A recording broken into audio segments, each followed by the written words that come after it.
દર્શક, happy birthday to you. ચલો ત્યારે હવે આપણે શું કરશું? તારું શેરીસા તો બાકી જ રાખ્યું તે.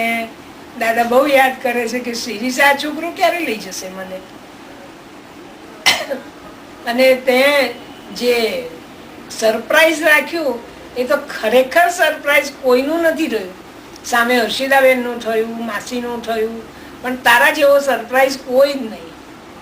તારા કેટલા ગુણો યાદ કરવા, તે તો અમને નવરાઈ જ નાખ્યા છે ગુણોના વરસાદથી. ભાઈ તું વહેલો વહેલો અહીંયા આવ અને ત્યાં આગળનું બધું શાંતિથી પતી જાય તારું, તો અમે વહુનું મોં જોઈએ, દીકરાનું મોં જોઈએ, તો અમને બી આનંદ થાય. તમારા જેવા દીકરા તો ભાગ્યે જ કોઈને મળે છે. તમારા જેવા દીકરા તો ભાગ્યે જ કોઈ ભાગ્યશાળીને મળે. તારા નાનપણના બધા એક યાદ આવે છે. મુદ્રા આવે તારે કે હું ભૈયાનું પૂછડું હતી, મમ્મી પપ્પા કંઈ પણ એક અક્ષર બોલે એ પહેલાં તો અહીંયા ફોન આવી જ ગયો હોય અને ચાલુ થઈ જ જાય, દાદા મને લઈ જાઓ, દાદા મને લઈ જાઓ. દાદા લેવા આવે, ઘેર આવે ત્યાં સુધીમાં આપણું પૂછડું તો તૈયાર બેઠું જ હોય. ભાઈઓ ક્યાં ગયો? અને બોલ બેટ તો આખા ઘરમાં દેખાય છે જાણે. દર્શુભાઈ તમારા સંભારના, મેં તું નાનો હતો, સમજણે નહોતી તારામાં. 1.5-2 વર્ષનો હોઈશ મોડે. મારે મોડે 8મ હતો અને તું મમ્મીના ખોળામાં જાય નહીં, આખી રાત તને લઈને મારે બેસી રહેવું પડતું હતું. એ દિવસો તો કેવી રીતે ભૂલાય?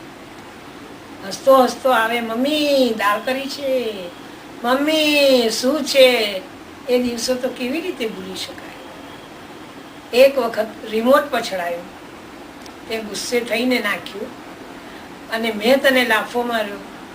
તું તો રડે પણ હું રડવા માંડી પડી. પપ્પા કે વાંક એનો ને રડો છો તમે. એ બધા દિવસો પણ ભૂલી શકાતા નથી. ચલો બસ, આવો ત્યારે આપણે મળીશું, અને નહીતર ઓનલાઈન પર તો છીએ જ આપણે. ચલો, હેપી બર્થડે ટુ યુ. બહુ બહુ સુખી થાવ. ત્યાંનું બધું પતાવીને શાંતિથી. અને અમારા પાસપોર્ટ આવી ગયા છે, એ તો તને કહેવાનું જ ભૂલી ગઈ. હવે એ પાસપોર્ટનો ઉપયોગ કરવો પડશે કે નહીં?